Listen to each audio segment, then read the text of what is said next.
The crystal field theory was proposed by Hans Bethe and Van Vleck. This theory gives a much more satisfactory explanation for the bonding and the properties of complexes than the valence bond theory. The crystal field theory is based on certain assumptions. The interaction between the metal ion and the ligand is purely electrostatic. That is, the metal-ligand bonds are 100% ionic in nature.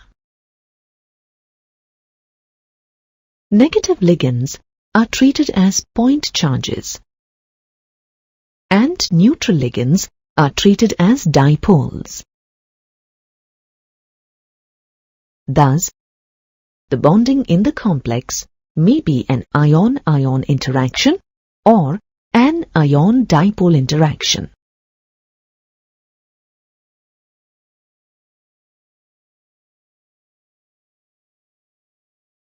The 5d orbitals in an isolated gaseous metal atom or ion are degenerate.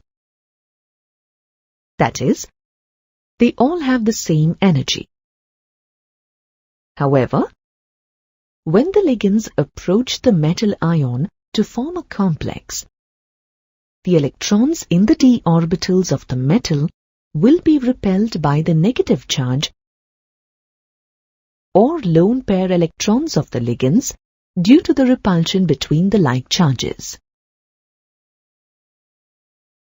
As a result, the energy of the d orbitals increases and the degeneracy of the d orbitals is lifted. It results in the splitting of the d orbitals. The pattern of splitting of the d orbitals depends on the number of ligands and their arrangement around the central metal atom or ion.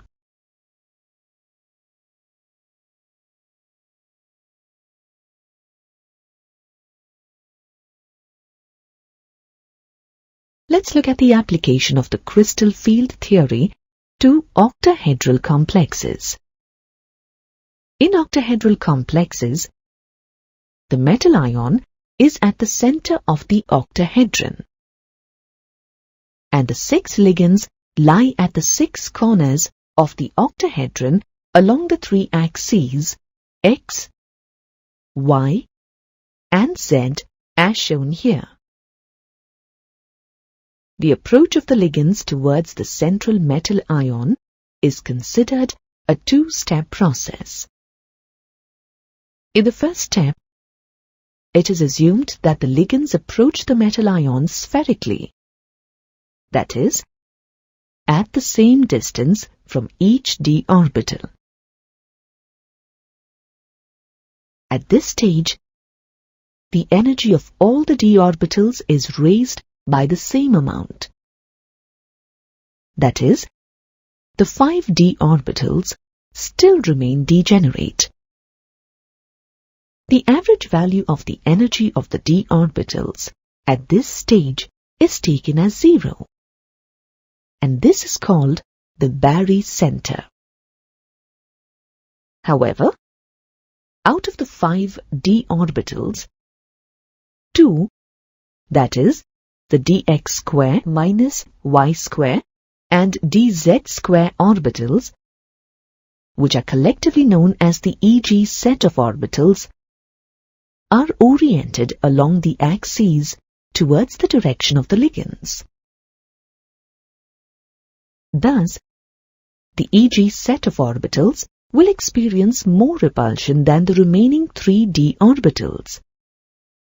That is, the dxy, dxz, and dyz orbitals, which lie in between the axes. These 3 d orbitals are collectively known as the T2g set of orbitals. Consequently, the energy of the EG set of orbitals increases, while that of the T2g set decreases relative to the average energy in the spherical crystal field. Thus, under the influence of the ligands, the degeneracy of the 5d orbitals of the metal ion is lost, and they are split into two groups of different energies. This effect is known as crystal field splitting.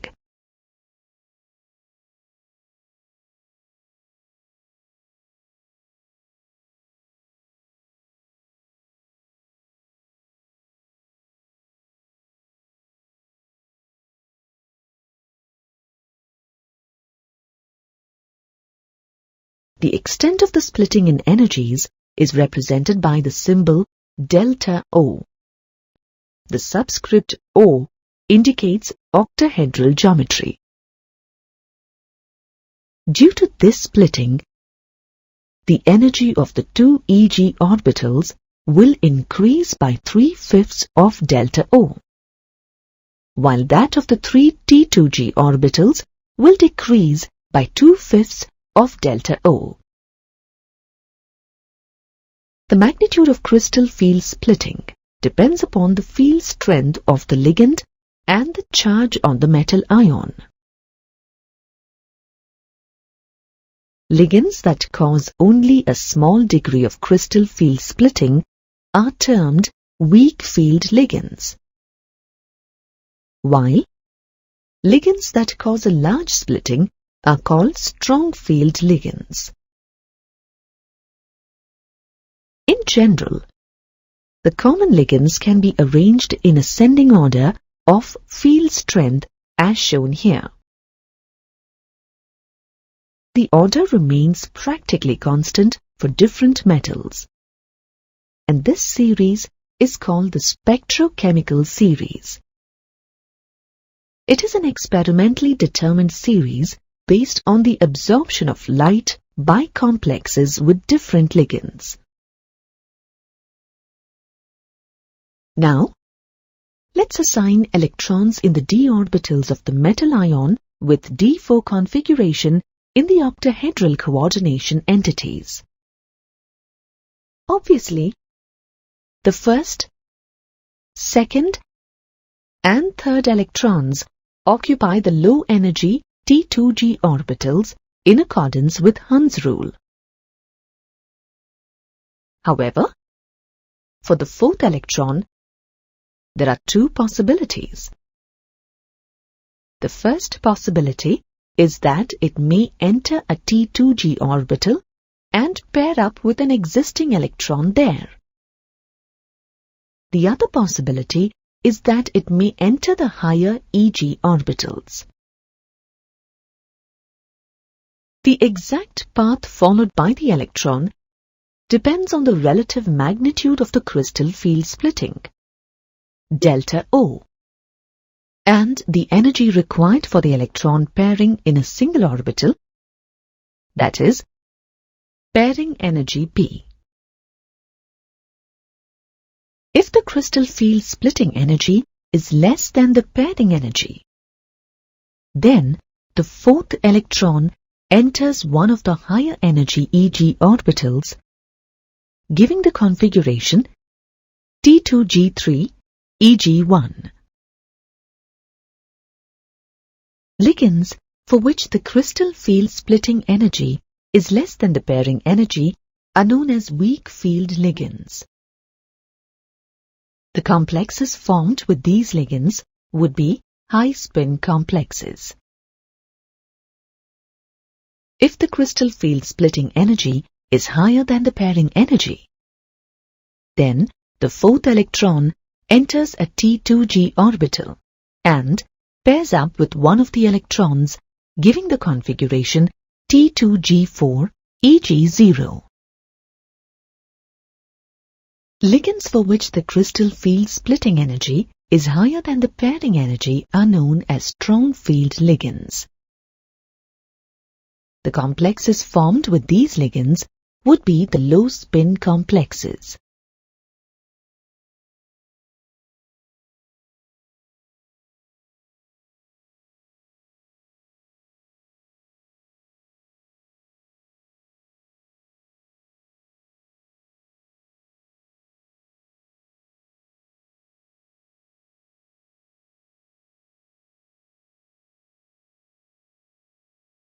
Now, let's look at the crystal field splitting in tetrahedral complexes. The approach of the ligands in a tetrahedral field is as shown in the figure. You can observe from the figure that the ligands interact more with the T2G orbitals than the EG orbitals lying between the axes. This is because the T2G orbitals are oriented along the direction of the approach of the ligands.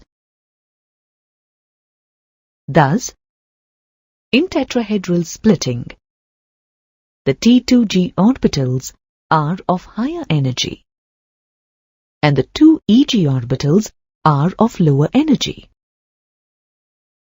You can say that the d orbital splitting in tetrahedral geometry is exactly the reverse of octahedral splitting. The crystal field splitting in tetrahedral complexes, which is denoted by delta T, is smaller than that of octahedral complexes.